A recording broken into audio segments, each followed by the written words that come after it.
Olá pessoal, professor Antônio Alves aqui com vocês para trazer uma outra problematização. O Brasil é número 1 em mau comportamento no mundo. De acordo com pesquisa realizada pela OCDE, pela Organização para a Cooperação e Desenvolvimento Econômico, em pesquisa realizada ali entre 2007 e 2013, o Brasil é número 1 em mau comportamento no mundo. A pesquisa foi realizada em 34 países e apontou que o professor brasileiro é, por exemplo, o professor que mais leva tempo para iniciar o seu conteúdo, ou seja, realizando ali a mediação pedagógica, chamando a atenção dos alunos para que ele possa iniciar o seu conteúdo. A pesquisa foi divulgada no relatório TALES, no Teaching and Learning International Survey, que está disponível no site da OCDE. E talvez você, aluno, esteja se perguntando, mas o que isso tem a ver com a disciplina de políticas educacionais? Ou o que isso tem a ver com o professor de matemática? Bom, de imediato,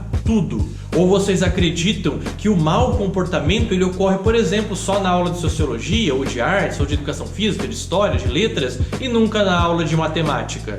Todo professor, toda professora está sujeito a lidar com uma série de enfrentamentos, afinal a escola também é local de conflito, é um espaço que está inserido na sociedade e muitas vezes reflete os comportamentos externos a ela. Sendo assim, você, futuro professor, futura professora, já parou para pensar que se você estiver diante de uma situação de indisciplina ou de agressão, de conflito entre aluno e aluno, como você agiria? O que você faria? E aí fica aquela pergunta, o professor ele pode tocar no aluno diante de uma situação de indisciplina ou de uma situação de agressão entre os alunos? O professor pode conter esses alunos? Ele tem esse direito legal? Queridos e queridas, não só pode como deve. Nós temos políticas públicas, nós temos uma legislação que ampara a ação do professor. E mais uma vez, antes da ação propriamente dita, antes do momento da intervenção, é necessário que você, professor, observe dois aspectos. O primeiro, eu tenho condições psicológicas de agir naquele momento, de realizar uma intervenção? O segundo, eu tenho condições físicas de agir diante daquela situação? Ou seja, o aluno ele é maior do que eu? Porque dependendo do aluno, é lógico, vamos pensar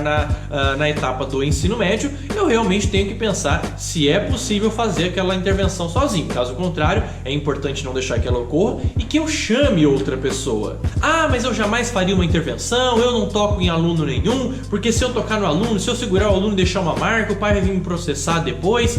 Enfim, isso tudo pode acontecer? Pode, pessoal. Por isso é importante compreender que nós temos aspectos legais dentro das nossas políticas educacionais que nos permitem agir na defesa do aluno.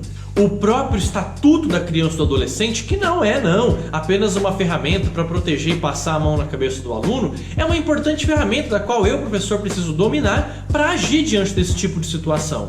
E a título de exemplo, nós temos lá o artigo 18 do Estatuto da Criança e do Adolescente, o artigo 70 e o artigo 225. Esses três artigos são perfeitos para fundamentar a ação do professor, pois eles vão nos trazer uma base dizendo que é dever de todos zelar, inclusive pela dignidade física da criança e do adolescente. Sendo assim, quando eu, professor, ajo diante de uma intervenção, eu estou sim cumprindo um aspecto legal. Eu estou agindo para proteger a integridade física daquela criança ou de um outro, de uma criança, de um adolescente que possa estar ali envolvido. E quais são as orientações? O que eu faço para que haja ali uma proteção da minha integridade jurídica após alguma situação como essa? Primeiro de tudo, é necessário que elaboremos uma ata.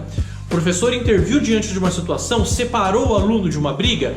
Vá até a coordenação, vá até a direção e elabore uma ata. Eu, professor fulano de tal, tive que intervir na briga de fulano e de fulano para a proteção da integridade física, tendo como base os artigos tais, tais e tais do Estatuto da Criança e do Adolescente. Ponto. Ali assinam pelo menos 2 ou 3 testemunhas e tá pronto, professor. A tua parte está feita e o teu trabalho está cumprido. Ah, mas não é minha obrigação intervir, eu jamais o faria. Tudo bem, você não precisa necessariamente intervir fisicamente, mas é importante, como diz lá no artigo 225 do Estatuto da Criança e do Adolescente, não omitir. Antes de sermos professores, nós somos seres humanos. É necessário agir para a proteção do outro. Mais uma vez, nunca deixe de se posicionar, nunca deixe de agir. Nunca omita a sua participação dentro do processo educativo, que muitas vezes, infelizmente, acaba tendo conflitos. Mais uma vez, eu sou o professor Antônio Alves. Um grande abraço para vocês e até a próxima.